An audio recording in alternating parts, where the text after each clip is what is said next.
Once you've ruled out the impossible, whatever remains, however improbable, must be true.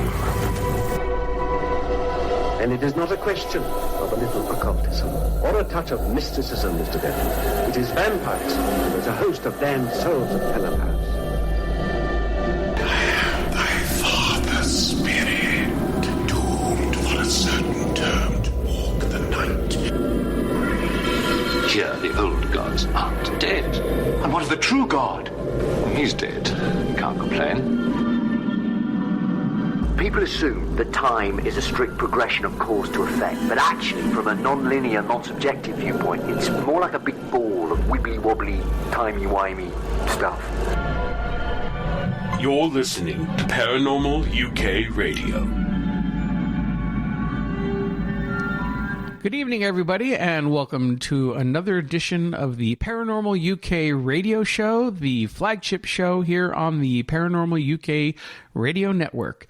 And you'll notice I don't sound anything like Irene. Unfortunately, Irene is under the weather tonight, so she's taking the night off. Irene, if you're listening, I hope you feel better soon and come back next week.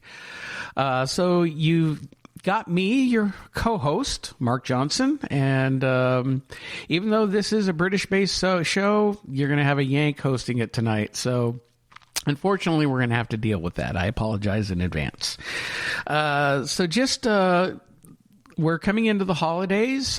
Just wanted to remind everybody that if you're only tuning in for our show, be sure to tune in to the Paranormal UK Radio Network. We streaming on our website and on TuneIn Radio and the Paranormal podcast apps.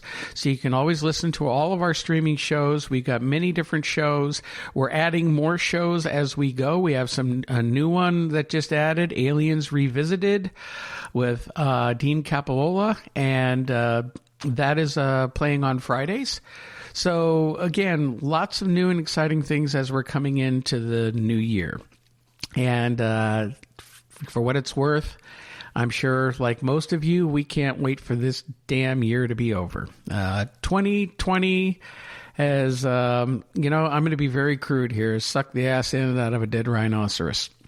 So But I am looking forward to Christmas, very much in the Christmas spirit. My wife and I, we decorated early this year, kind of like a lot of people did. And we're trying to enjoy things as much as we can.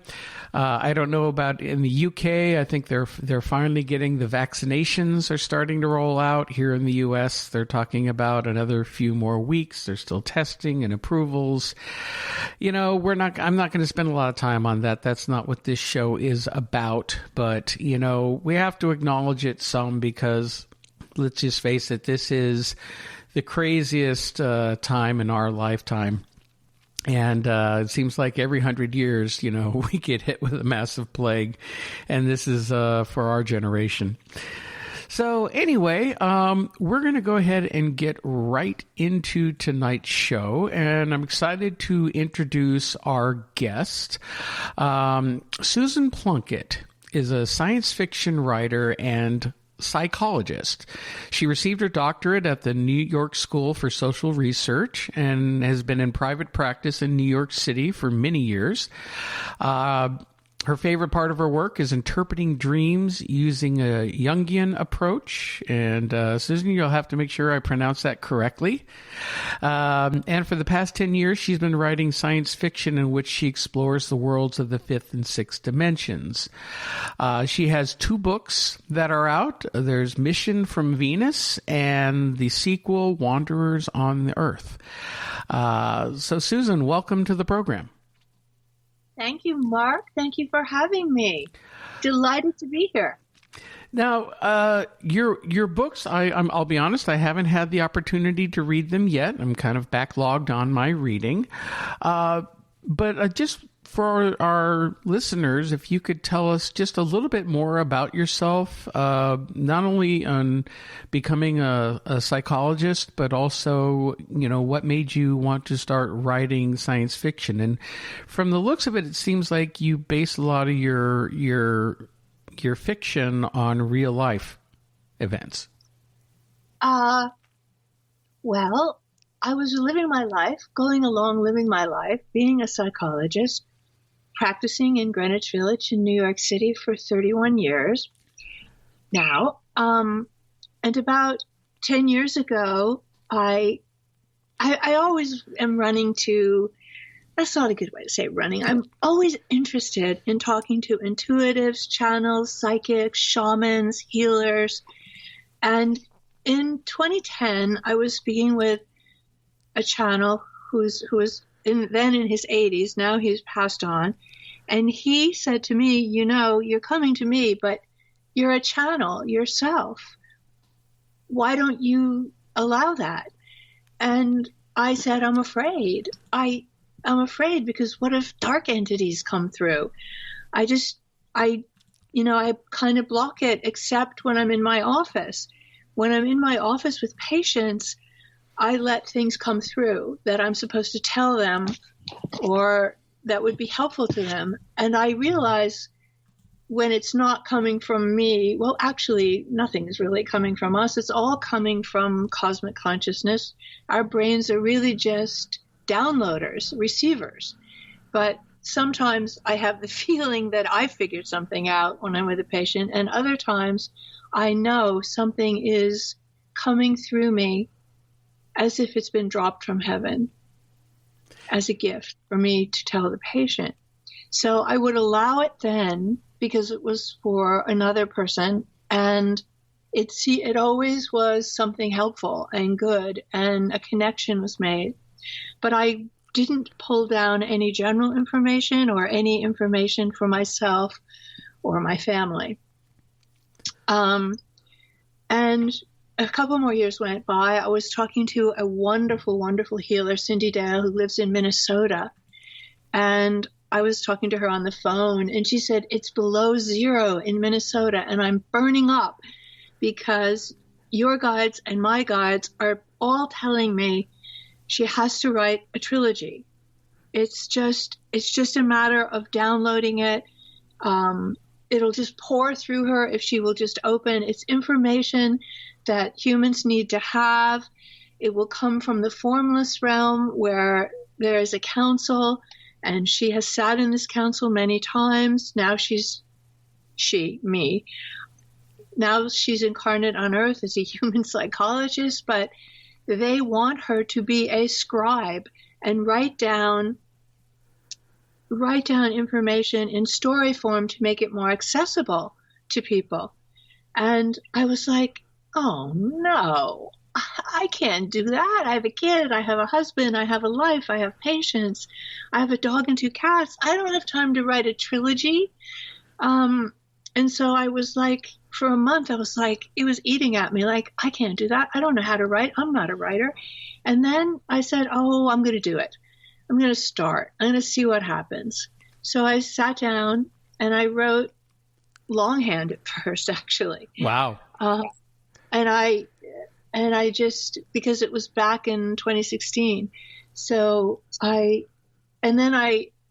daughter actually said to me, you should just really let me put some software on your computer and write on that. But a lot of the first book was written longhand, and then I typed it in. And of course I edited it as I typed. And the information did come through. It just poured through me. A lot of it, I was also at the time, and still am, working with a wonderful shaman, the daughter of an Australian Aborigine. And she told me that this was my soul's mission, to write these books, to bring this information.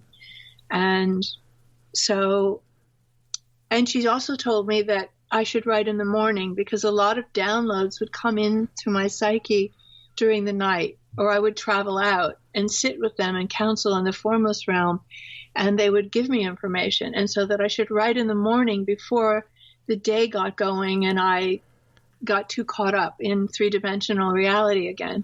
So I do that. I write when I'm writing. It's always in the morning after I come back from the dog run with the dog. So that's a long answer to your question. How did I get started doing this? Well, I find that very interesting, especially that the channeling came so much later for you in life. So my question would be, did you experience or have any types of experiences as a child or while you were growing up? I did. But at the time, I thought all children had those experiences. You don't realize when you're a kid, like, that if there's anything weird with seeing beings or hearing things or having certain feelings. And I had a discussion. I was 6 in first grade, and the teacher, I had a little desk like all the other kids by the window, and the teacher moved my desk to the other side of the room by the bulletin board because she said, "You're a dreamer and you can't be sitting by the window." And so I said to her, but I'm just wondering, what are we doing here? What are we all doing here on Earth? Why are we here? And I was shocked at her answer because it didn't seem to be an answer to me at all. But she said, "Aren't you Catholic?" And I thought, well, my parents are, but what does that have to do with anything? That's just Sunday when you go to church. I don't know what it means. But what I wanted to know was, like, where did we come from? What's our purpose and where are we going? So I realize now that even as a 6-year-old, I was a seeker. I was looking to know, to understand. And I guess I've spent my whole life asking myself and others the same questions. So yes, I would often feel the presence of the divine, feel the presence of angels, actually hear communications from angels, and love that energy. That energy would always make me laugh and smile. And of course, if I said anything to my mother, she would be like, "Don't be ridiculous. You're not hearing anything from angels." So, you learn to shut that stuff down because it's not really acceptable to your teachers or even to your parents. I heard that a lot from, "Don't be ridiculous." Yeah. So I shut it down. Mm-hmm. And it came back, much later, because the healers and shamans and tarot readers and psychics and aborigines and those people don't tell you to shut it down. They're very supportive and loving about it. So I opened it up as an adult. Well, most of us have these gifts. I mean, even for those people who, may not be born with full-on psychic abilities. And, that's why I wish Irene were here tonight, because she is probably one of the strongest psychics that I've ever met and worked with. And although she hates the term, she calls herself a grandmother and a mother and a grandmother, and that's about it. She doesn't like being labeled, but she has been dealing with these things all of her life. And then there's someone like myself who had a few strange things happen in life, but, most of the time if I experienced something and I went and told my mother, I'd be told, it was your imagination. Yep. Yep. So I really didn't start pursuing things until much later in my 20s and 30s. I turned mostly away from the Christian church and started exploring all different types of spirituality, Native American spirituality. And then, 20 years ago, I became a paranormal investigator here in New Jersey. I've been investigating for years, doing these radio shows, having the opportunity to talk to lots of different wonderful people like yourself, that even in those conversations really has broadened my horizons. And I'm interested in hearing a little bit more of the shaman that you're working with, because I'm very interested in shamanism, and I have taken a year-long shamanic practitioner course. So I learned on doing that with journeying, and so there's there's a lot of different things that you don't think you can do, but then when you take the time and work at it, especially, you'll find that most people do have these gifts. It just takes a lot of patience. That's exactly right. We're all intuitive. We all have gifts, but some people are paying more attention to their rational mind. That's what they value, or they're fearful, or they just haven't developed, or they've been shut down, as you say. But I think every single being born on the planet has the ability to be intuitive and to know things and to hear their guides, because we all come with guides. But before I get far from it, I will answer you about the shaman. Her name is Carrie Henwood. She was born and raised in Australia with an Aboriginal mother and an Irish alcoholic father. Mm-hmm. And she was a shaman first because of her mother and her grandmother. Her grandmother was one of those Aborigines, full-on, face covered with tattoos, would worship Uluru, which she considered to be, that's the largest rock in the world, and it's the center of in the center of Australia. Mm-hmm. And it was Aboriginal holy land, and is considered by the Aborigines to be the heart chakra of Australia, but also to be the solar plexus chakra of the whole planet Earth. So she was raised in this tradition, Carrie Henwood, and as she grew up, she traveled and she studied shamanism in Peru with the Peruvian shamans. She got cancer, breast cancer, and she went into the jungle for 2 years and cured herself, and it never came back. That was 40 years ago. Wow. She's a powerful, wonderful shaman, and she also she's a powerful channel as well, and she channels archangels. She channels many, many entities, and she's been a great help and guide to me, and very supportive, insisting, as Cindy Dale had, that this was a trilogy and it needed to be in story form, and there was a message. And the message that I was supposed to bring actually probably could be told in a sentence, but I'm taking 3 books to do it. Writing the 3rd one now. And the message is this, that we are all a spark of the divine. We are all one. We are all on a journey. Every being that incarnates on Earth does so for the purpose of meeting the divine within, and within every other being. And Carrie really supported that this would be the message of the book. And that's what I've tried to do. And as I sit down to write, lots of information comes through me. And some of the main information that came through was that there are about 70 million people, humans, who are here from the 5th dimension.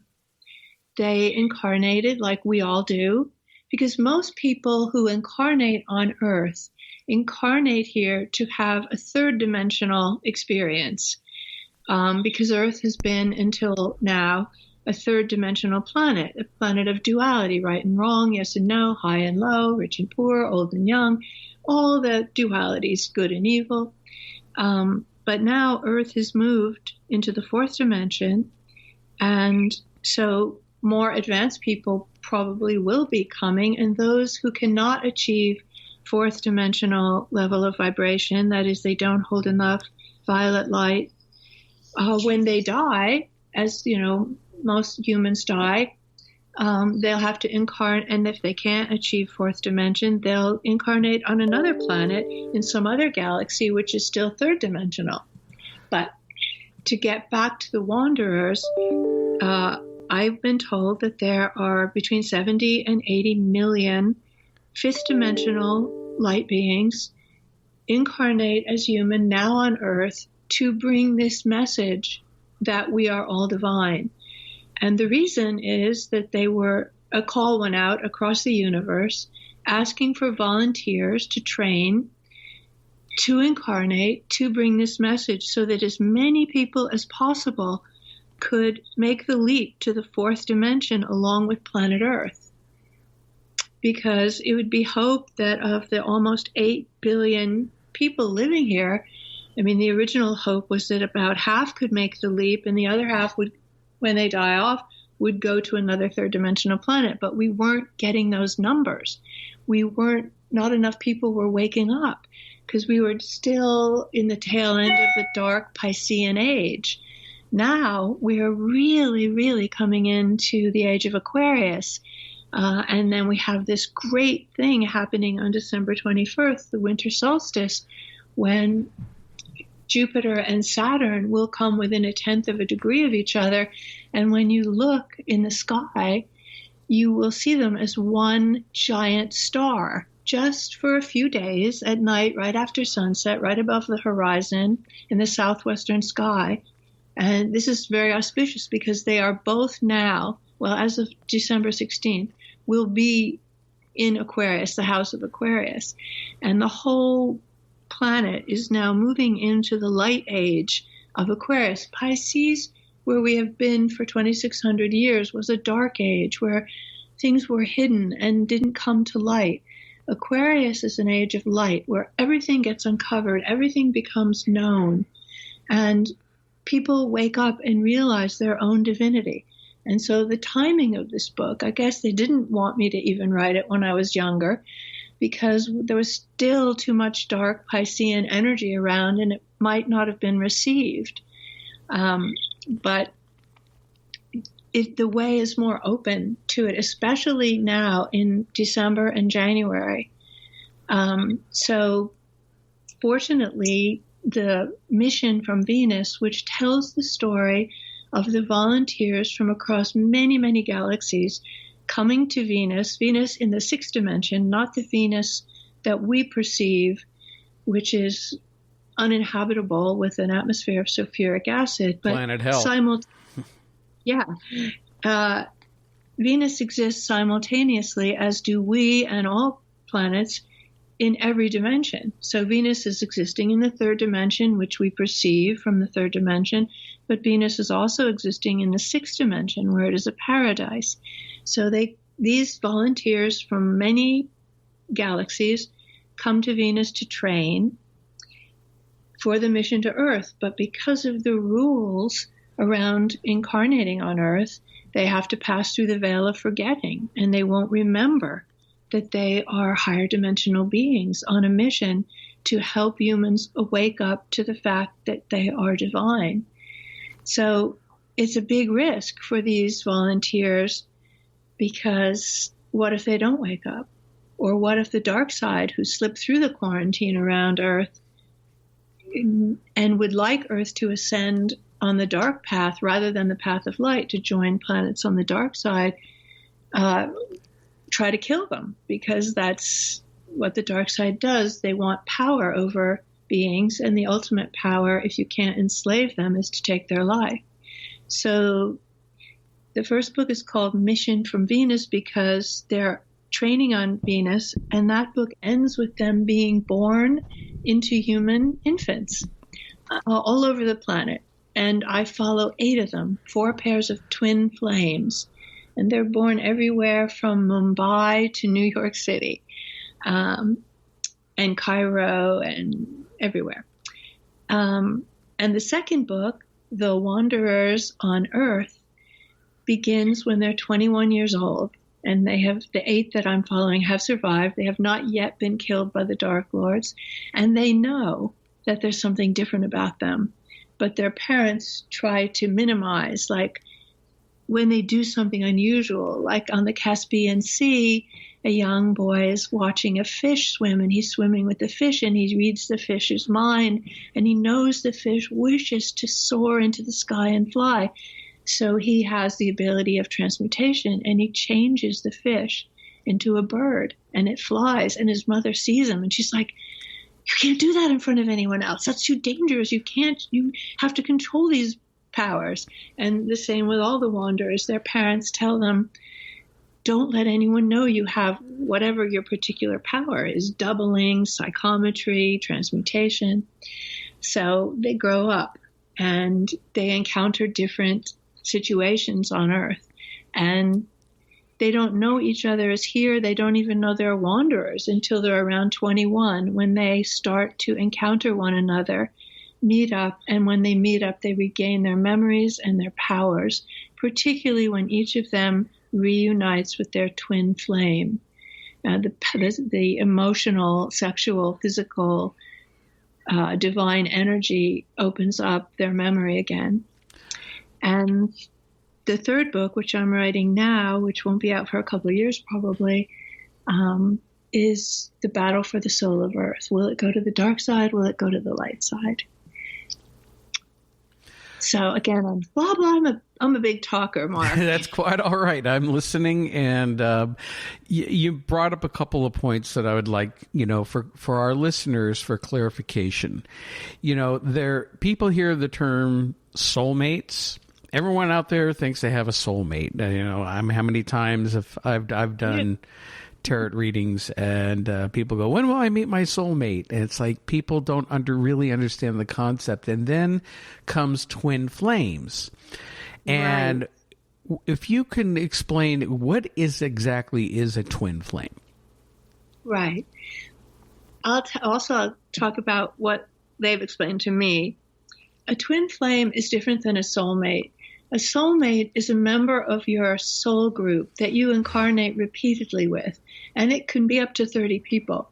You go through lifetime after lifetime with a soul group. One time your best friends, one time your mother and child, one time your husband and wife, one time your teacher and student, but you're always reincarnating with this group that's where you agree to help one another by playing different roles. By help one another, I mean help one another to wake up and understand your divinity. A twin flame is a different thing.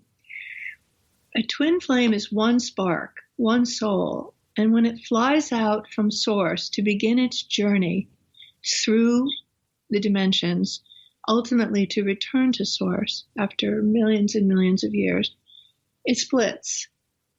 The spark splits into two. But it is one soul split into two sparks and incarnating through its many lifetimes in separate bodies. And they may encounter one another in various lifetimes or not. But at the end, when they've achieved, again, divine consciousness, they will come back together as one being, as one. Whereas soulmates are not one being. They are close beings, and you have more than one soulmate. Mm-hmm. But a twin flame, there is only one. It is the other half of your soul, your spark. Well, then let me throw a concept at you, because I've heard in doing other interviews and some different types of spiritual concepts. One being that as souls, people talk about reincarnation, and one of the things that most people look at life and even reincarnation in the spiritual side as a very linear process, when in fact it's even physicists like Dr. Michio Kaku or Neil deGrasse Tyson, when they start talking about string theory and they start talking about multiple dimensions and even time being more of an illusion, that all time is happening at once. There's a concept of multiple lives, that a person or a soul can live multiple lives at once, even at the same, not only in different time periods, but even in the same time period. I believe even Brian Weiss, who, his books, Many Lives, Many Masters, has discussed similar concepts. And how would that differ from if you're one soul? I liken it to being like an egg or something, or putting out tendrils, and those tendrils go out and go out into different dimensions and inhabit different bodies and have different experiences, but it's all happening at the same time, coming back in, feeding into the source. So what That's are your... right. No time. Pardon? There is no time. It is all happening at once. So what are your thoughts on that concept, and how would the twin flame concept come into that? The only reason we use time in the third dimension is so that our heads don't explode, so that everything doesn't manifest at once. Our third dimensional heads would just pop off if they were aware of all the other lives that we're living simultaneously. You can see some of them in your dreams or in past life regression. But as you said, physicists told us there's no such thing as time. We just agree to that conceit so that we don't go bonkers. So the twin flames, all the lives are going on at one time, just as Venus is existing in every dimension at one time. It's hard for humans to, because we grow up with this conceit of time. It's hard for us to wrap our minds around everything happening at the same time and time not existing in a linear fashion at all. It's more like a vertical thing where it's all happening at once, and what life you're in or what experience you're having depends on your level of vibration. Right now we're talking in the third dimension, and that's a particular vibration, but you're simultaneously, as am I, and as is everyone listening, also existing in every other dimension. So we could be talking in the sixth dimension or the fifth dimension, but we're not aware of that because we're focused now on the third dimension. Does that make sense? It does. Although I really wish I could be more aware of a more interesting dimension than the one I'm currently living in. But well, your dreams probably dip into it. You know, a lot of times in our dreams, we're actually dreaming of stuff that's going on with us in other dimensions, even in other galaxies, because we could be simultaneously living in several other galaxies while we're also living on planet Earth. And people do dream of life in other galaxies.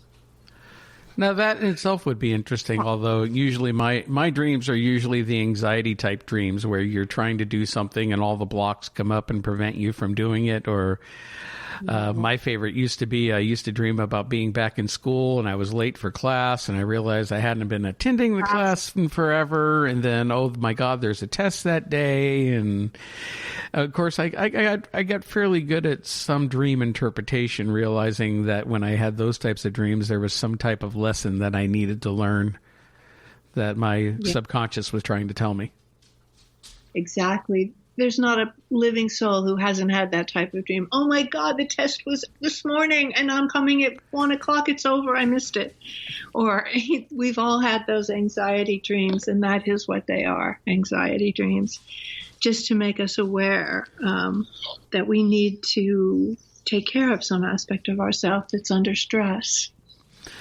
But there are other dreams that do give us information. I have dreamt of myself as a four-legged being, like a big, hairy, not anything I've ever seen on Earth, not any being that I've ever seen, but I've actually dreamt of myself being on the inside and looking at my body and seeing myself as this creature, quadruped, with four feet and legs. And that was a little frightening, actually, that dream.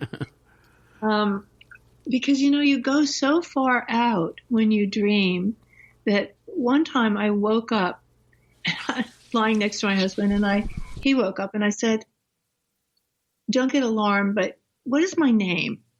And he said, "Your name is Susan Plunket and you're married to me."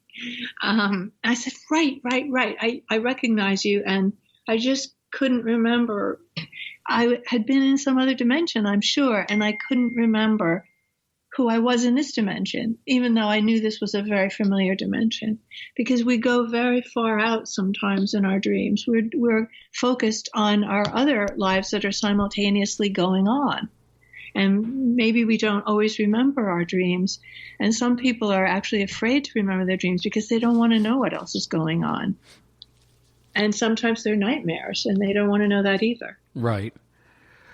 Yeah, the dream world, at least for me, my perspective is usually I have standard dreams. I've never really had dreams of different planets or different dimensions or anything like that. I have had a couple of past life dreams. One that was very vivid back in my 20s, where I dreamed I was as American soldier in World War II. And I was in a running battle firefight, and I got shot in the chest, and I felt it. I felt it getting shot, and I dropped to the ground, and then I was in kind of confused and in shock and dazed. I was still trying to fight, and I remember like grabbing a grenade and pulling the pin to throw it, and then I got shot in the chest again. It dropped behind me. The next thing I know, it went off. Boom, I felt the concussion. There was no pain, but everything instantly went to black. And then I stopped breathing for a minute, and then that's why I woke up gasping, because I had stopped breathing. But that dream was very, very vivid, and it took a number of years later when the movie Saving Private Ryan came out, and I watched that movie, and then I started recognizing like some of the locations and whatnot, and I realized it was Normandy. Wow. Yeah. So, I mean, I don't know who I was exactly. That was probably your last death before this life. Possibly. Yeah. I mean, well, you know, it's not linear, but that was sort of a simultaneous life. Wow. Well, you know, you may have dreamt of other lives on other planets, because we'd have on average 5 or 6 dreams a night in a course of 7-8 hours sleep. But the ego blocks a tremendous amount of dreams because it doesn't see the purpose of it. You know, the ego says, hey, I'm the one who earns a living. I'm the one who gets you across the street. I'm the one who makes your meals. Like, we don't need to hear from the unconscious. We don't need to hear from the collective unconscious. And we certainly don't need to hear from the universe, because I'm doing all the work here. So it does block dreams, but people can remember their dreams if they make an effort, because it's like a muscle. You just have to ask for the gift of a dream before you fall asleep, and then either write it on your phone in the morning or scratch some words on a piece of paper, and you can train yourself to remember many more. Or you will have a powerful dream, like your dream of storming the beach at Normandy, and that will break through, because some dreams are so powerful, they break through the ego's block. I mean, that's amazing. I hear a lot of dreams, but that is quite an amazing dream. Thank you so much for sharing that. Sure. Well, I'll tell you another one that I had, and this was one that I had back in high school. I've only had like about 2 or 3 really intense, you know, very symbolic or past life type of dreams before. But there was one dream I had where, and this was around the time where my own spiritual beliefs and values started to change. Growing up in a Christian church, Presbyterian, you know, traditional values. And when I started to realize I was being driven more towards spiritual, metaphysical types of beliefs. But I had a dream. I was driving a car on a windy mountain road. I lost control of the car, went over the cliff, and as the car is falling down about 100 feet, I'm sitting there thinking, oh, my mom's going to kill me for wrecking the car. But when the car hit, everything went pitch black. And it stayed black for a few very long moments. And then all of a sudden, the light started to slowly come up until I could see a room. And there was my family, my parents and my 2 brothers, standing over a casket. I knew I was in the casket. And they were all grieving and upset. But then I turned and looked, and I saw myself sitting on the floor in the corner, watching this whole scene take place. Right. And I had this like look of sadness on my face, not out of, grief of dying or anything, but I later interpreted as, a kind of a sadness in that going through, because I when I woke up from this dream, I was just like in a cold sweat and scared the living crap out of me. And the road that I dreamed of, I wouldn't go up there for like years.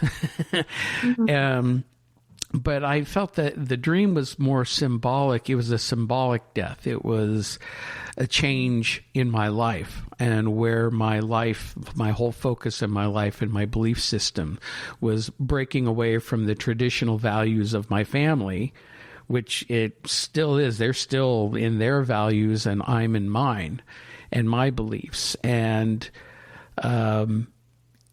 I think that's what it was symbolizing. It was it was a symbolic death of change.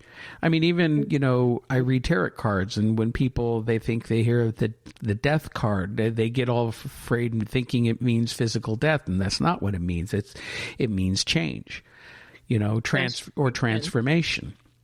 So that's what I felt that dream was trying to tell me at that time. Yeah, I think you're right. That's a beautiful dream. I definitely agree with you that it was talking about transformation, and they felt that they had lost you. But the fact that you are in the casket and then simultaneously alive in the corners, also the psyche is giving you a little teaching in the dream that what happens when we die is just the body. We drop the body, but our soul doesn't ever die.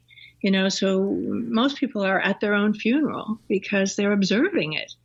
And I think our dreams try to teach us that lesson also. So dreams can be happening on many levels, because actual death dreams rarely, if ever, are represented by a body in a coffin. That's why you're right on with the transformation, because in 30 years, I have seen many people who died during our work together. And so I know their dreams from a week or two before their death, and sometimes as early as 6 months before their death. And the psyche doesn't represent our death as the death of our physical body, not in dreams. It can be represented by the uprooting of a huge tree. It can be represented by all the clocks stopping. It can be represented by a train coming into the station and everyone can get on. And when the person who's about to die tries to get on, the doors close. Or it can be represented by a person getting on a train and everyone on the train is already dead and they're going along and then the tracks run out. So these are dreams that have been actually reported to me. So when you dream of yourself as dead, whoever might be listening, don't be afraid that you're dying. You're transforming. The same as if you dream of a snake, a big snake or a small snake chasing you or biting you in the neck, it means change is underway, because snakes shed their skin. They go through changes. So when the psyche presents a snake in your dream, you're about to transform. So dreams can serve many purposes. They can show us alternative lives we're simultaneously living. They can warn us about events. Dreams see around corners and into the future. It's one way to penetrate the veil, just as doing past life regression or life between life regression work also penetrates the veil. But you're a good dreamer, Mark. Well, I'll try not to take up too much time of some of my dreams, because I've mentioned these on past shows, but I dreamed of 9/11 2 days before it happened. You and 2,000 other people in the tri-state area. But what's funny about mine is it was very symbolic, as most of my dreams tend to be.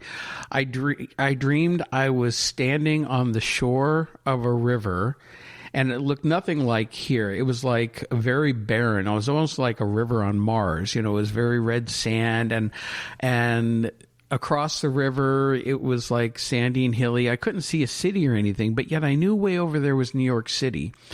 And then all of a sudden, there were two side-by-side nuclear explosions. And as they went off, and you know how they go up in the mushroom clouds, and then the tall stalks, and the stalks on the mushrooms seemed very, very tall and thin. You catch that meaning there. Yeah. And in that dream, I'm like trying to run away with other people. I'm reacting to everything. And then all of a sudden, far to the south, I saw another nuclear explosion go off. And you see her in Pennsylvania.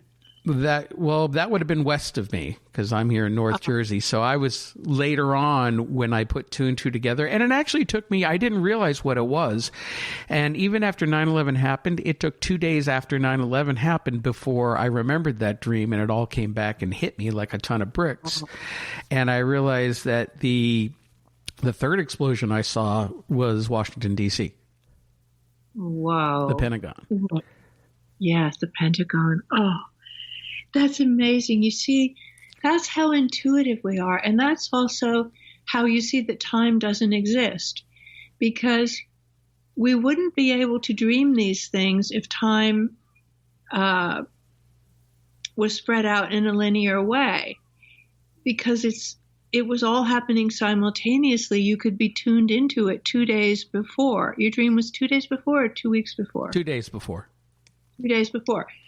There was a woman who dreamt of it exactly as it happened 2 years before. And I think that she was dreaming that because she was picking it up when they were planning it. Most people like you were dreaming of it within a week or two before. Because the unconscious, time doesn't exist in the unconscious. Time only exists in our conscious mind. When we're awake, we're aware of time. But when we're in the state of dreaming, we're in touch with the collective unconscious and our own unconscious, and there is no time. So you can dip into anything. World War II, something 2 days hence, a life, it's free. Dreams are unbound by time, which is why you are able to dream that. And, it wasn't just happening around the tri-state area. A few weeks ago, I was on the phone on the show, a radio show called Coast to Coast, talking to this guy, George Norrie. I know. Yeah, I'm very familiar with him. And he said, we got talking about dreams, and he said a week before 9/11 happened, his daughter called him up, and she said, Dad, and they're in St. Louis. Dad, I had a dream last night where I saw all these people covered in ash from a big building collapsing. I saw them like walking and ash falling from the sky like snow, but it was ash. And so she had dreamt it, and she was out there in St. Louis. So I think it wasn't just those of us in the tri-state area, but because time and distance don't affect the unconscious. The unconscious gets around that. It's free of that. Well, here's a question for you. How would you differentiate dreams or being in the dream state compared to someone astral traveling? I think it's one and the same, because whenever I've astral traveled, I thought it was a dream, but then I would look up something and realize, I was actually there in my dream. The landmarks are exactly the same, and I'd never been there. Just like you, when you saw Saving Private Ryan, you recognized Normandy from the landmarks and the scenery. So I think we do leave our bodies every night to go traveling. The ego just does not let us be aware of so much that's actually going on with our many selves. We're like a diamond, a many-faceted jewel, and many things are happening with us at once. and we're not aware of them because our heads would explode and if everything was manifesting at once. But the one time when we are freer is when at night, when the body's resting and asleep, we are out and about. We are out and about. I was once, 2 summers ago, I was in The Hague in Holland visiting a friend, a girlfriend. And my family was back in New York with our dog.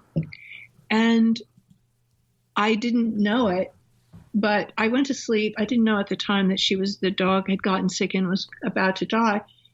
I astral traveled back in my dream back to our apartment in New York City. And my daughter swears the dog saw me. And when I woke up in the morning, I thought at first that I had just been dreaming that I was back in New York City. But, because when I first woke up, I thought I was in New York City. And then I looked around and I realized, I'm not at home. Where am I? And then I realized, you're still in The Hague.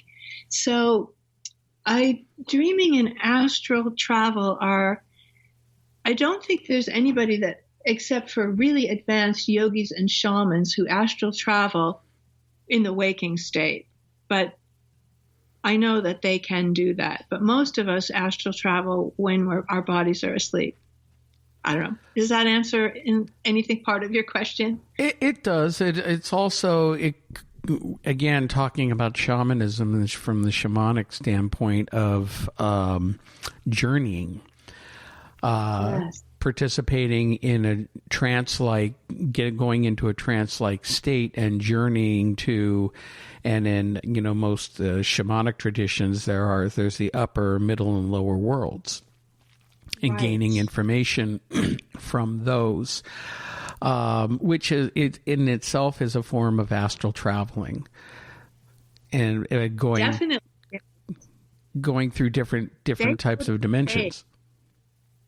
Yes, they go for healings or they go for soul retrieval. They go to the cave of lost souls. They go to the cave of lost souls of children, and they bring back parts of the soul that get split off, or they bring back the information that's necessary for the healing.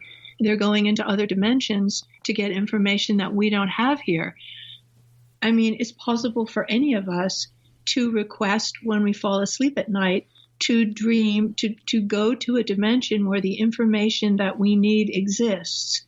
For example, if it's for a healing, you might imagine, okay, I'm going into a higher dimension or a dimension in the future. We know the future is now, but where this is known, the cure for what this person has is known, but I'm going to get it.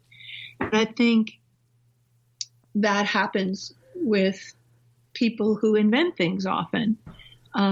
They've either dreamt it, or it has come in a flash of insight, or they have traveled to the future where, by the future, I just mean a different vibration, to get this information. And then they bring it back to third dimensional reality and they invent it. Like I think Benjamin Franklin was a wanderer, for example.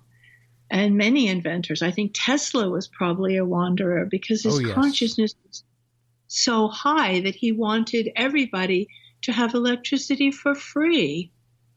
Yeah, until Rockefeller shut him down. Exactly. Because Rockefeller didn't have as high a consciousness as Tesla. No, and can you imagine where we would be today if Tesla had been able to prevail over Edison and Rockefeller and all of the capitalistic, mindset of the day of everything being, materialistic and money based. Right. We could be traveling amongst the stars right now because he was so advanced. And, when he died, the U.S. government swooped in, took all of his research, and that was that. And now we're still driving cars with 100-year-old technology, and we think it's still brand new. And but that will change. I think Tesla was probably a wanderer from the fifth or sixth dimension. and he brought many gifts, but, most of the people he encountered were still third dimensional. And, we'll all get there. We will all eventually evolve to where we leave greed and self-interest behind, and where we don't desire anything for ourselves that we don't also desire for every being. And so we have to be patient until we get there, until everyone gets there, because we're all the same. We're all a spark, and we're all on the journey back to source, but we're all in different places, as it were, in the third dimension. But even the people that stole Tesla's ideas, they also were existing in higher dimensions, but they were just focused on the lower dimension when they did that. Well, you brought up something earlier in the show, and I think now I want to bring it, but go back to it because I think it illustrates what we're talking about and where we currently are at this stage in our existence. You mentioned about coming in from third to fourth dimension and moving out of the materialistic third dimensional world into a higher level world. Yet, when I look at the world right now, the absolute utter chaos that we are going through, and the divisiveness and the craziness that is surrounding us right now, and it's hard to put into words because I'm so frustrated by it. That are we going, what are your thoughts on what we're going through right now? Is this a symptom of the ascension of people fighting it? There's a struggle between people not wanting to move forward. I don't know. What are your thoughts on this in general of what we're currently going through in relation to this ascension? I think that it's not that some people don't want to move forward. It's that they disagree on how to move forward. Because there are people, like take, for example, when people talk about, I want to preserve America. And, if someone like that person from Georgia, that woman who's QAnon, Kelly, I call her Kelly Stepford because she's like a Stepford wife, who's running for Senate against Reverend Warnock. Her view of saving America or preserving America means, saving white America, saving America of the 1950s. Whereas my view of America is everybody's entitled to all the same things. I don't want anything for myself that I don't want for every other being alive. And it's different that for me, the promise of America would be liberty, justice, and equality for all beings, not just white beings or educated beings or rich beings, but for all beings. But when fear is too strong, when people see it as a pie, so that if everyone is getting a slice, they're getting less, then that's a problem because it's not a pie. But there's a certain portion of the population in America that thinks it is a pie. So they think, well, if everyone has the same, then I'm not going to have what I'm used to having. And that's just a mistaken, or that's a very third dimensional view of what's going on. A fourth dimensional view is that everyone can manifest. Everyone is divine. Everyone is powerful. There is more than enough for all beings. And we don't have to be afraid. So you're either coming from love or you're coming from fear. And I see it as the people who want to hold back or certain groups, white supremacists or QAnons, or that they're fear-based. They're just afraid. And we can't hate people because they're afraid.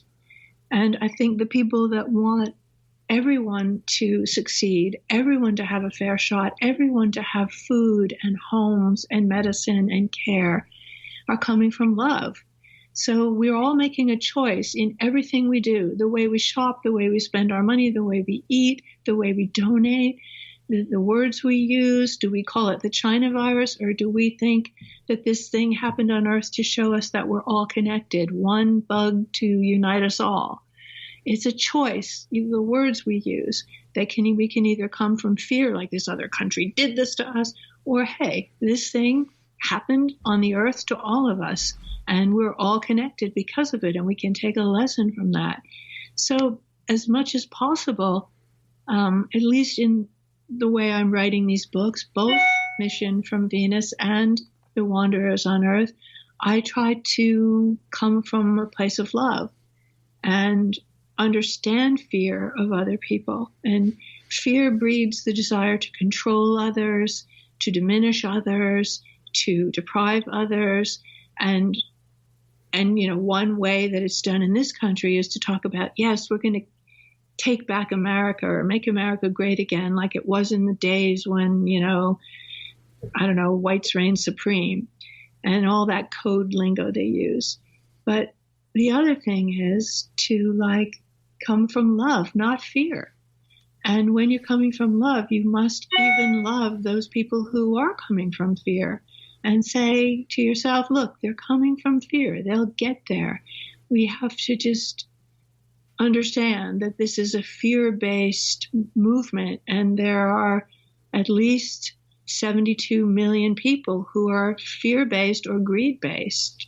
But there are over 80 million who, I'm talking about in America, who voted for love, who voted for equality and generosity, and who voted for love. So that's kind of how I see it.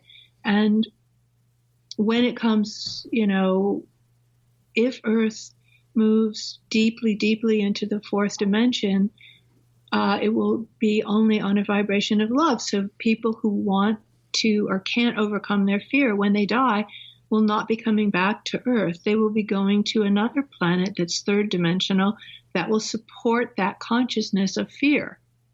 And those people who are coming from a consciousness of love and equality will be able, if they want, to incarnate on Earth as a paradise, because within 200-300 years, the golden age will be fully upon us on Earth, and there will people who cannot vibrate with that consciousness. It will be too painful for them to be here, but they couldn't sustain themselves in the middle of that kind of consciousness. But they can continue their growth on another third dimensional planet, and eventually they will ascend to the fourth dimension in their own time. And there's no rush. It's just that the third dimension is painful because of duality, because of good and evil, dark and light, hate and love, fear and love, rich and poor. It's a painful dimension, whereas the fourth dimension is much more loving. So that's why the mission from Venus was set to help more people move into the fourth dimension. And that's why the Wanderers, I believe, are here on Earth. I actually believe literally they are here to help more people come to the consciousness of love so that they can ascend fully into the fourth dimension. And then they can choose to come back to Earth as a fourth dimensional paradise in another golden age, or they can choose another fourth dimensional planet, because there are millions and billions of planets in the third and in the fourth dimension. So we have choices of where we incarnate. Does that answer your question? I know I'm a bit long-winded. To a point, the only thing that I look at is I'm going to take a stance where looking at things from the middle, because I'm seeing fear on all sides right now. I'm seeing violence. I'm seeing, fear-mongering going on with everyone right now. And there's very little talk about love or equality, which, it's one of the things that hurts my heart is, as someone who has always had a desire to help people and want to, bring humanity together. And the divisiveness that I'm seeing, again, this is from my perspective, there's just enough hate and fear to go around. And I think right now there's so much that people don't get, or that other people have usurped certain groups or agencies or even in media to push their viewpoints using fear tactics.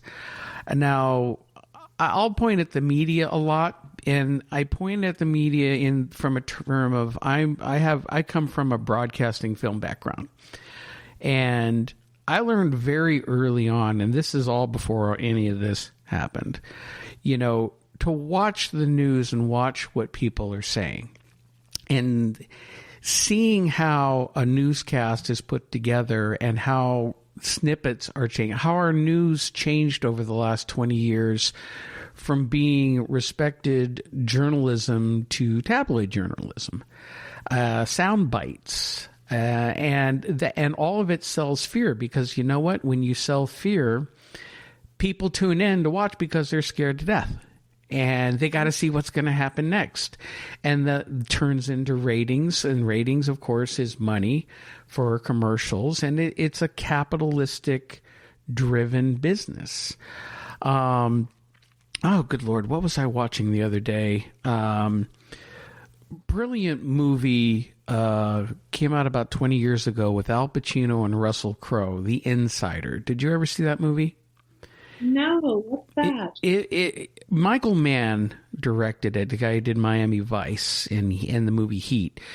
But it was about in the mid-90s where there was a whistleblower from the tobacco industry who did an interview for 60 minutes, and it was blowing the whole lid off of the tobacco industry, how big tobacco was manipulating cigarettes to get more people hooked and making, people getting hooked on cigarettes and whatnot. And it sounds like a boring movie, but it's absolutely riveting in that, Al Pacino played a producer with 60 Minutes.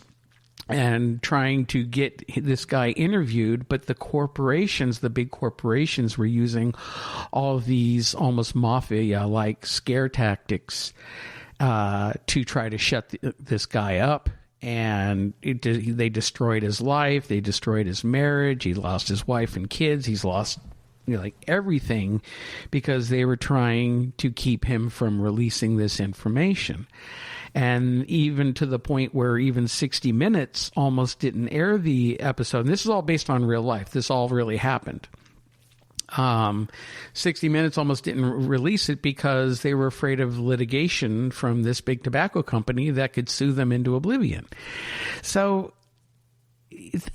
watching this movie and seeing the character of Al Pacino and his integrity and wanting to get this story out, which he thought was important, and sticking by a source and sticking to the facts and the truth. And today it's more opinion. Everything for me, the news is all opinion. And instead of just reporting a fact, people throw in an opinion or certain words to manipulate people into having an opinion, like they're telling you what to think. And again, I'm not sitting here pointing at any particular political side, because I'm saying I've seen this happening for quite a long time. In fact, a lot of the changes in our society, a lot of the more negative changes I've been watching over the last 20-something years. And, I've done shows with people who talk about the old programs the U.S. used to have, like the MK Ultra program and mind control, and using ways to manipulate the public over a long-term goal, not just within a couple of years, something you're going to force on people, but generationally changing people. And I'm not going to get off on a tangent here on it. Just that the point is, I'm still seeing enough fear and materialism on all sides of the aisles, and I'm seeing very little of the what you were calling like the love and equality that I would love to see. I would love to see that happening. And right now, I don't see that happening. I see things actually getting a lot worse before they get better, because the turmoil we're currently going through is far from over. And not just what's happening with just this country politically, but around the world, and the COVID situation, which certainly isn't helping. And so, I have my own anxiety of the future, of where we're going to be in the near future. What I would love to see this type of ascension. And I've always had this thing with me, a couple times when I tried writing, but I'm not a good writer, so I never really got anywhere, of that there's redemption for everyone. There's a chance for everyone. And this is one of the reasons why, when my spiritual view started to change, I got away from the concept of hell, realizing there is no such thing as hell. That's a concept that was created to scare people and keep them in line, keep power going within. Hell is created to create fear. Yeah. And even our history, how our history has been changed and whitewashed and rewritten, and what's really happened through humanity throughout the ages, there's so much we don't know, or that has been changed on purpose to hide the truth of who we are and humanity's journey in general. So we've come through this long dark ages, as you mentioned before. What'd you call it? Was it the Pisces or? Yeah, the Piscean age. But we're moving, now to Aquarius. So things will shift. I'm still seeing that unless things happen really quickly, I still see this is going to take a while. I don't know if it's going to happen in our lifetime. There is shifts going. There are those light workers that are working out there, but there's me personally, I've lost a little bit of faith, and I have some doubts just because of how bad things are getting. And I do think they're going to get worse before they get better. Well, that's a reasonable position to take. And I respect your position. I think that things are getting better, but see, we're both coming from where we're coming from. Mm-hmm. And whatever I'm picking up in the information that I'm getting is that things are moving for the good, and that 200 to 300 years from now, there will be paradise here. So I certainly respect your position that you feel like things are going to get a lot worse before they get better. I don't have that feeling. I think that, things are rough. People are caught in fear, but that's all it is. It's just fear. And love is so much more powerful than fear. When the dark rises, whether it rises on the right, the left, the middle, the young, the old, the light also rises. And there's dark and light in every being. I just think that throughout the universe and in most humans, there is more light than dark. There may be a few humans who are antisocial or very, very troubled, where there's more dark. But the majority of humans, there's more light, wherever they are on the political spectrum or the age spectrum or any spectrum. So I just feel the light coming. I feel the light coming. I feel, yes, there is fear. We all have fear. But I feel the love is stronger than the fear. And the light is rising. Yes, the fear is rising, but the light is also rising. When the dark rises, the light rises. So, but I respect your feeling and your focus too. We're two beings perceiving our reality in all the ways which we perceive it. And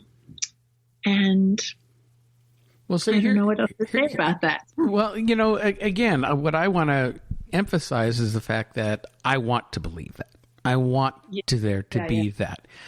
It's the personal things that I've gone through and what we're going through. Maybe it has soured me a little bit. I think the negativity in the world has gotten me down a bit, because when push comes to shove, I believe, we are spiritual beings. We are pushing for things to change for the better and move towards the light. And, maybe I'm just having a dark night of the soul moment because I just find things to be rather frustrating, and maybe I'm expecting too much too soon. But I also have to admit, too, that for a while there, I felt I was more spiritually connected. And the last few years, I've been pulled more into the physical world with my job and work and home and whatnot. And I haven't taken the time to try to reconnect spiritually. I mean, I used to be, meditating and working on shamanic work and journeying and working on towards healing.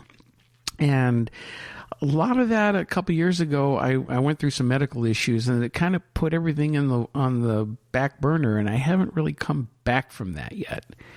I feel this big desire to. Put that on the front burner again. Put your shamanic work back on the front burner, and you're going to feel a lot better. It's hard. We're in this. We're in the thick. We're in a heavy dimension here with gravity and the Earth shifting from third to fourth.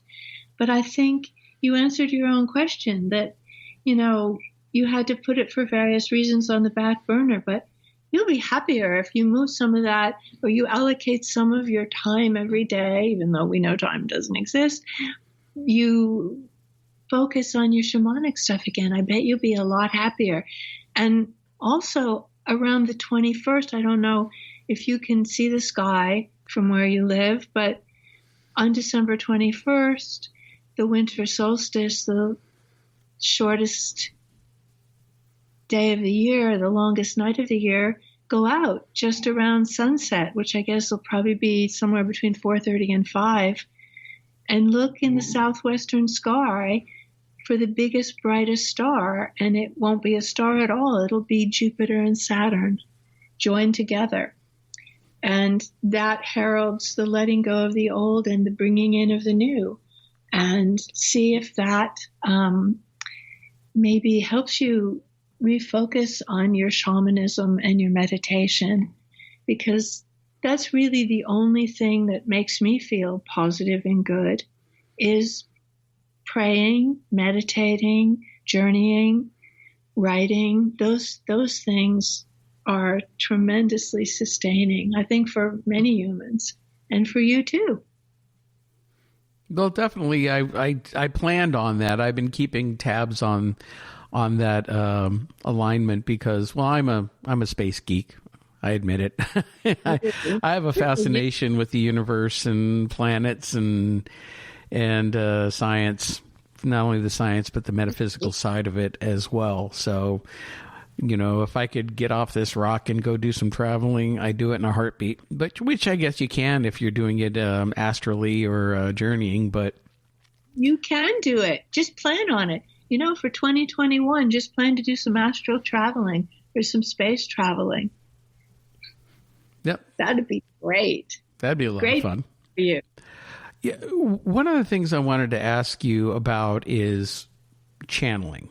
Now, you mentioned that you were receiving information about not only with your writing and the books, but tell me a little bit more about the types of channeling that you do, and what kind of a process is that? Is it just more of a knowing that's coming through you, or is it like some trance channelers, like an Edgar Cayce, where they were actually speaking and presenting information verbally? Right. Edgar Cayce was actually traveling to the Akashic records, and then the various beings were actually verbally speaking. I receive pictures. Sometimes they present ideas, and sometimes they'll actually tell me a word to use. No, don't use that word. Use this word. Although it's telepathy. I know that that's what they're saying to me, because I'll be starting to type something and then they will correct it. And then they will show me images. So I see a lot of pictures and receive information telepathically. I don't believe that I'm traveling anywhere. I believe that they're coming to me.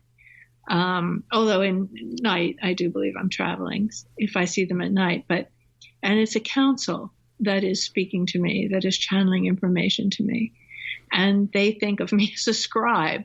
Nothing's originating with me. I'm just their scribe, and they're giving me information. So it's a variety of as simple as correcting a word to as big as showing me a scene that I see almost like a movie. I can see the scenes, and then I just write them down and describe what I'm seeing.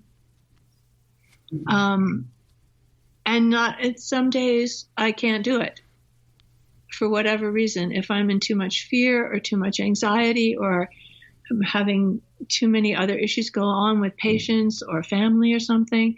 So I have to be kind of in the zone, or I don't get the pictures and the words. And I just walk away from the computer if I can't. But most days they're already waiting for me to sit down.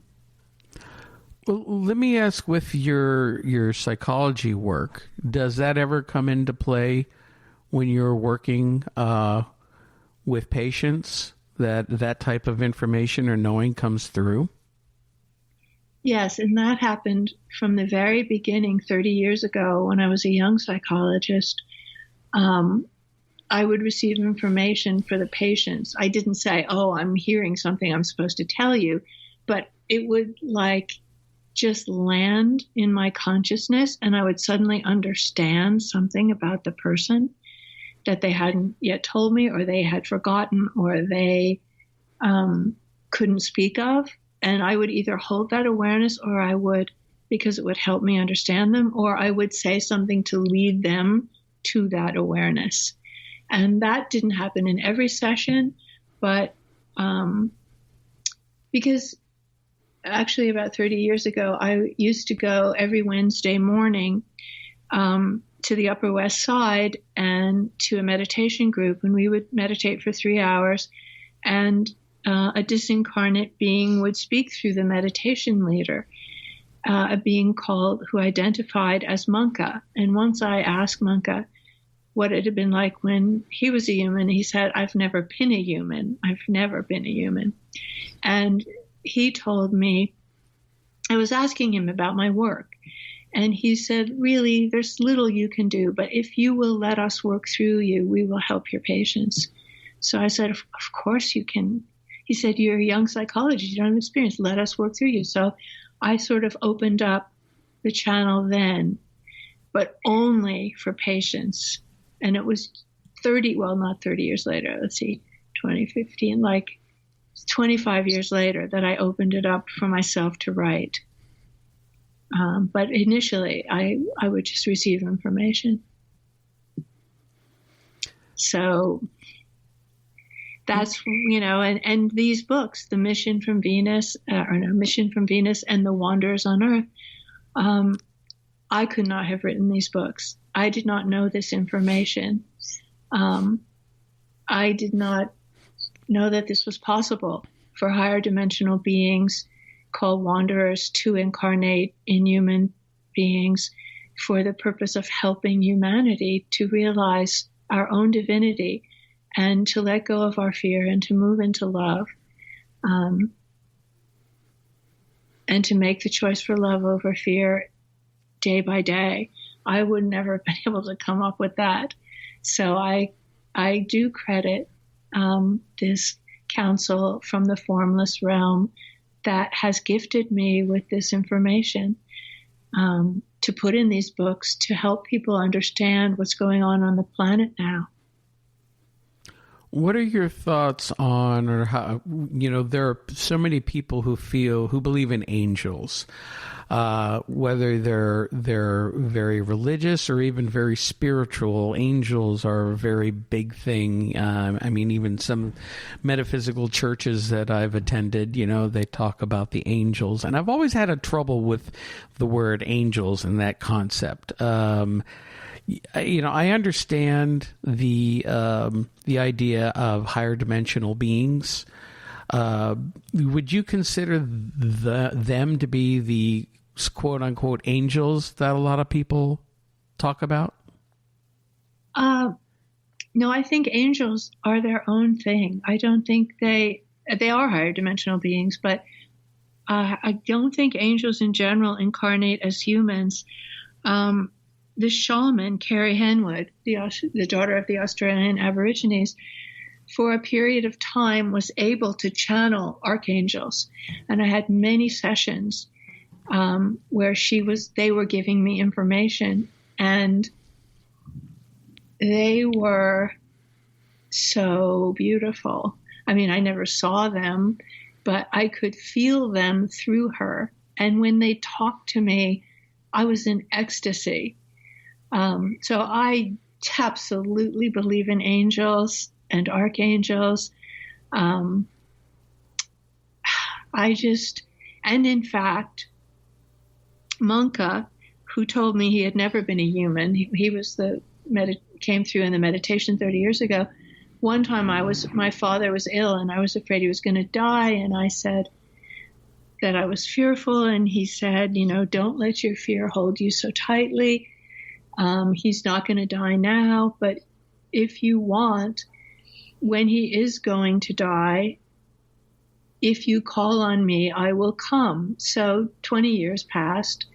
My father was on his deathbed. I called on Monka, and I didn't know at that time whether or not, I didn't know what Monka was.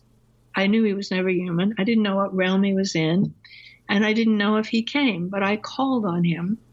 And a couple weeks after my father died, I tried to contact my father through this medium. And the medium said, your father is fine. He's wonderful. And golden angels came for him.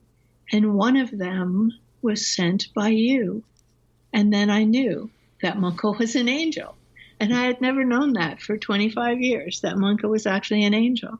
So, and also the intuitive said to me, and your father wants to thank you for putting those cashmere socks on him in the hospital in the last days of his life because his feet were so cold. No one knew that I had done that because I had gone to his home, to his dresser, got the socks, put them on him. So that medium could not have known that. That had to come directly from my father. So I believe that she knew what she was talking about when she said, and one of them was sent by you. So, yeah, I definitely believe in angels, and I believe in archangels. I love angels. Now, where do they fit in the...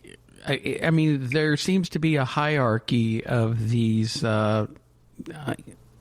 discarnate beings, higher level entities. When you hear about, like, say, the council that you deal with, the higher level beings, there's ascended masters, there's, a lot of spiritual beings that have never incarnated as a human. But there still seems to be this hierarchy of different types of beings. Now, are the angels and archangels at the top of that food chain, or is there others that are similar to it? Sometimes I'm just trying to get all the concepts, trying to understand. No, I don't think. I don't know that it is a hierarchy. I think it's just differences. I think everyone, every angel, every higher being, every human, every animal, every tree, we're all points of light. And we're all of our points, each of our points of light make up the divine. or make up the neural net or source or collective consciousness, whatever it is that is source. But I don't know that it's a hierarchy. I just think it's different strokes. Angels are one thing and humans are one thing, and each dimension is its thing. And but I don't experience it really as this one is higher than that one. Even God, if you want to call it God, I call it source or cosmic consciousness, or the divine, but I don't see it as one being at the head and all of us underneath. I see it as like just one swarm of all of us interacting, taking different forms, focusing our consciousness now in the third dimension, now in this life, now in our World War II life, all kinds of points of light, but nobody higher or lower. Mm-hmm. Nobody, and not even any dimension higher or lower, because we're all in all the dimensions at once. There's just a slightly different consciousness in each dimension, and we experience all of that. I mean, maybe other people would disagree. I don't have the answers, really. I just have what I feel about it. And I could be dead wrong, but what I feel is angels are not higher than us. They're just a different thing. Just like fish are not, goldfish are not, I don't know how to equalize anything. Dogs, cats, fish, birds, nobody's really higher. Mm-hmm. Everybody's just moving along. I guess I understand what you're saying, and I think maybe it is I'm trying to think of something that I thought I was getting away from was linear thinking. And I think when you think of a hierarchy, you're thinking linearly instead of going, from left to right, you're going from up to down. And so that there are so many different dimensions and states of being beyond this three-dimensional reality. And, that's the problem with most people right now. We're just really stuck in the third-dimensional reality and need that extra boost to move beyond it, because I think there's so much potential out there. And we're going to get a boost. We're going to get a boost when Saturn and Jupiter come together. Like, you've been waiting for that to refocus your shamanic work. I think anybody, you, me, and anybody listening, if you want to reboot, a good time to reboot is the winter solstice. Let go of what doesn't serve you anymore. Just let it go. Just intend to let it go and embrace what serves you. Embrace whatever makes you feel loving and let go of whatever scares you. And that conjunction, which hasn't happened in Aquarius for 800 years, is a good opportunity for us to, because you're into the universe, and I don't know, just send your consciousness out there to connect with Jupiter and Saturn. Saturn helps us let go of stuff. Mm-hmm. And Jupiter supports us and amplifies what we want to create. So, I mean, I think I'm going to go for it. I'm going to try to look every night from the 16th to start seeing when I can see it. But, it's not easy to see stars and planets from New York City because the lights are so bright here. But I think if I walk over to the Hudson River, I might be able to see the horizon and see it. But I'm only a little bit over an hour away from you. I'm up here in North Jersey by the ski resorts, Mountain Creek and all that. So I'm up in the mountains and I don't have as much light contamination. So I have binoculars, and I'll definitely be out looking at them over that whole week period. Oh, you'll be able to see with binoculars for sure. Wow. Well, I've got a patient coming up in a few minutes. Okay. Around. Well, so I'd love talking to you, Mark. Yes. Well, again, our guest tonight has been Susan Plunkett, who is a Jungian psychologist and also author. And Susan, it's been fantastic talking with you tonight. And where can people find your books? They can find both Mission from Venus and The Wanderers on Earth on Amazon, or they can look at my website, which is just my name, susanplunket.com. Plunkett has one T, Plunkett, susanplunket.com. But thank you all, whoever's out there listening. And Mark, thank you so much for this opportunity to meet you and hear your dreams and your stories. Oh. You're amazing. Oh, well, thank you. It's been great talking with you, too. And I want to thank everyone for listening to another edition of the Paranormal UK radio show here on the Paranormal UK radio network. Everyone out there, I know Christmas is coming, so, deck the halls, get your presents, and hope everyone has a nice and safe holidays. And we will have another new show next week, so we will catch you then. Everyone, have a great evening. Bye-bye.